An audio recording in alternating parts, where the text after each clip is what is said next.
It's mailbag time here on Giants Now by Chat Sports, which means we're just going to answer questions from subscribers. If you didn't get your question answered, that's your own dang fault, which means you need to subscribe to the channel. So go down, subscribe to the channel, and turn your notifications on so you can join us next Monday when we do go live and answer your questions. First one coming in from my guy, Mike G. All he does is hit dingers. Says, does a 2nd and 4th get it done for Aiyuk or not enough? I like him, but don't want to give up a first rounder. I think to make a deal happen, Mike G, that would net the New York Giants, Brandon Aiyuk, you're going to have to give up a first-round pick. The 49ers do not want to lose him. They also don't really want to pay him, which is they're straddling that fence line right now. But you just go back and look at some other wide receiver trades that have gone down in recent history, and to get a number 1 wide receiver, you got to pay the price. A.J. Brown costed a first. Tyreek Hill costed a first and some. Stephon Diggs years ago costed a first-round pick. And with Brandon Aiyuk, not even 5 years into the National Football League, still young, it's going to take a first and maybe a little bit and some. The reason I would say no is because I want to use that first-round pick to potentially draft a quarterback, and that might just be what the Giants need to do. Patrick Clark coming in with a question says, could Daboll outlast Joe? I would say no.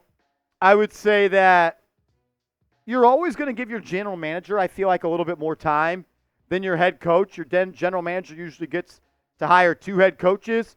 The only thing that may be a little bit different, Patrick, is the Giants general manager already drafted or already paid a quarterback major money, and it did not work. I could also see them being a package deal, whereas if the Giants move on from Daboll, they'll also move on from Joe and just get new blood in there. But no, I don't see a way that Brian Daboll outlasts Joe Schoen as members of this New York Giants organization. Durrell, what's up, bro? Says, any good free agent offensive lineman we can get for low cost, high reward? The first one that comes to mind is Connor Williams, formerly of the Miami Dolphins and then the Dallas Cowboys. He's just battling back from that torn ACL that suffered in the latter part of the 2023 season.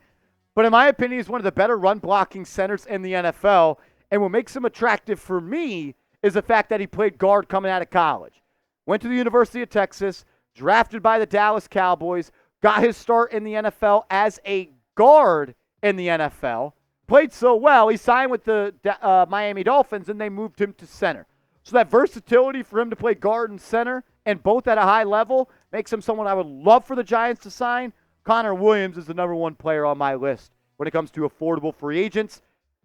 The ACL is just what I worry about. Still not 100% yet, still rehabbing. Maybe it's a sign that happens closer to the NFL season. Jamal the Fourth, what's up, man? Do you think we could sign the Broncos RB if he gets released? I think he's a solid RB. Well, I don't know which running back you're... Javonte Williams? So there's rumors out there that Javonte Williams could be cut.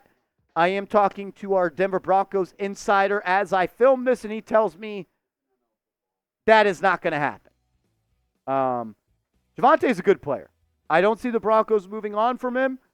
If he does enter free agency, sure, I'd love to kick the tires on him and see what he costs and what he could look like in a Giants uniform and on this roster. But I'm going to have to side with the expertise of my guy Sam Brown, Broncos insider. I would say no. One, he's not going to get released. And that's about where that ends right there. Scooby Snacks, the 3. If it ain't the blue one, I don't want it. Says, can you see the Giants at 500 this season? Maybe. I just closed my eyes and thought about it. I don't know, though. My record prediction for for the Giants is 7-10. 7-10. Las Vegas has the over-under for the New York Giants at 6.5 wins. I would go over, but not by a lot. I just don't see it, man. I don't think the roster is good enough to win 9 games. I don't. And the Giants have one of the tougher schedules. Got to play the Eagles twice. Got to play the Cowboys twice. Got to play the NFC North. The NFC South got better. Who you play. I would say no. I do not see the Giants going 500 this season. As bad as I want them to, as much as I'm going to be rooting for them on Sundays, I just do not see them at 500 this year. Great question to follow this one up. Shout out producer Reed. 6 and a half wins for the Giants this year.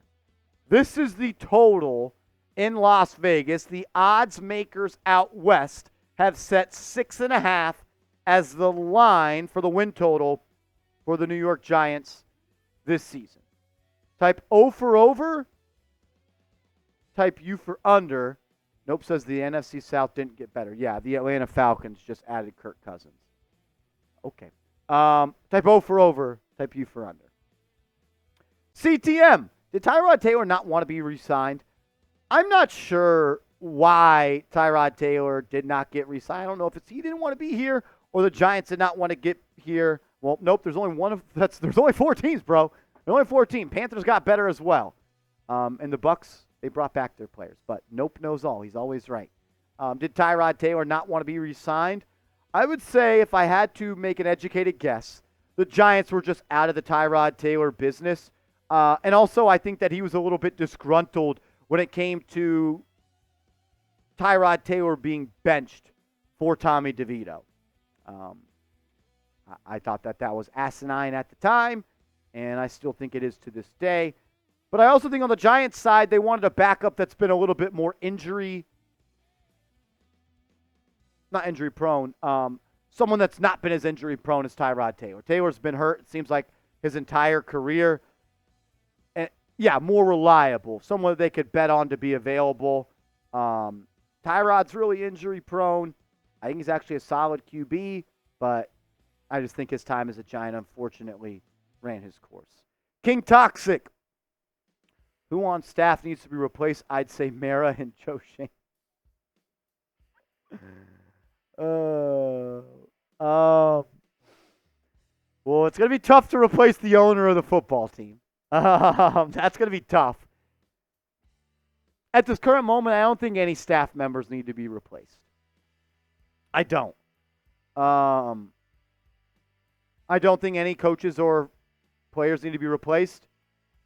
But this is a big year for Daboll, for Shane, for Kafka. It's a big year. It's a big year.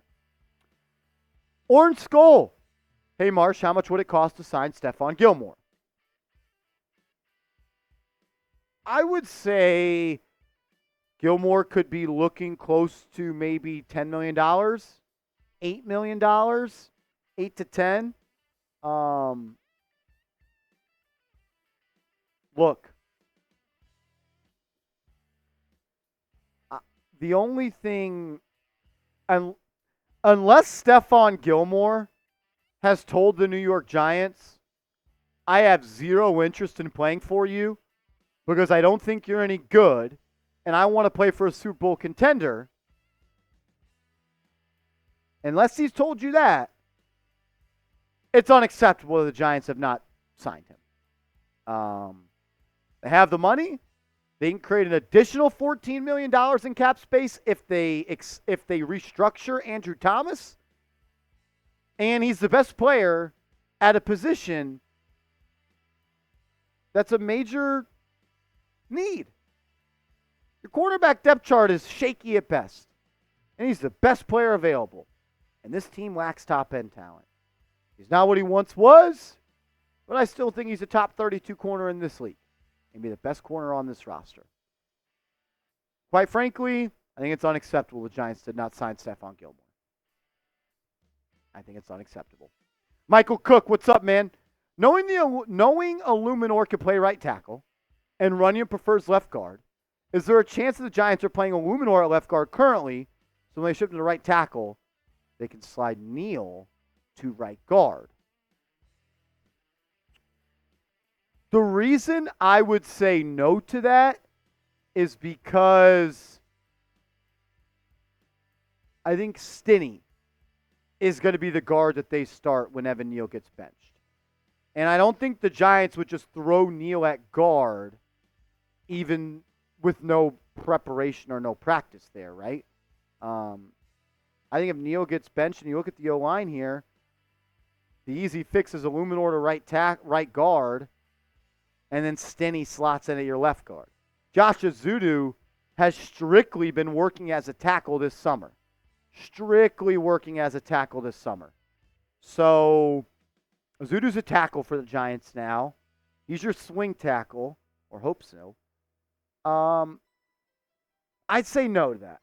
I think their plan is Stinney at left guard, Runyon at right guard, and Illuminor at right tackle if Neal does get benched. But I like the thought there. I wouldn't mind it. I wish the Giants would cross-train Evan Neal. But you can't cross-train someone that's not even available to practice, which Evan Neal has not been able to do all offseason long. We're going to get to more questions coming up in a second, but first, make sure you do have your Malik Neighbors ready to go. Malik Neighbors jersey ready to go for week 1. Go to chatsports.com/neighbors. That's chatsports.com/neighbors to get your Malik Neighbors jersey today. Nope, what's up, man? Let's get down to business. Okay. If we are going to win, we need to go back to 2007. Let's play some smothering defense and go to the Super Bowl. Look, the best way for the Giants to stack wins this year is to be a defensive-minded football team, right? That's where the most talent is on this roster. Brian Burns, Dexter Lawrence, Kayvon Thibodeau, Bobby Okereke, Micah McFadden, Jason Pinnock, Deontay Banks. You're hoping second-round pick Tyler Nubin makes an impact. You're hoping Micah McFadden grows on his 100-tackle season from last year. Like, when I try to figure out how the Giants are going to be successful this year, the way that it's going to happen is they need to be a dominant defense. They're going to have to win games in a defensive fashion. That's where the picks, that's where the money, that's where the talent is right now. Like, ask yourself what's more likely. Giants are good because, A, they're a really good defensive team, or Giants are good because, B, they're an offensive juggernaut. You can choose what you think. Steven Arce, what's up, man? Jonathan Taylor is a Jersey kid, so the Giants go after him if available. He still has juice left even after one ACL injury. Taylor with Devin splitting reps, and Tracy could be the RB wide receiver role. I would say that the Indianapolis Colts have no motivation to move on from Jonathan Taylor. They just signed him to a major contract extension this past year. I think that they want to have a backfield of Jonathan Taylor and Anthony Richardson for the foreseeable future. Taylor's a really good player, and I don't think the Colts are in the business of getting rid of him. They just signed him to an extension.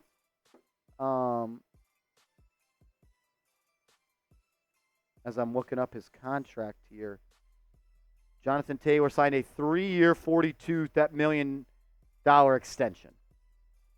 $14 million annually. Extension kicks in, I believe, this year. So for those reasons, I would say no.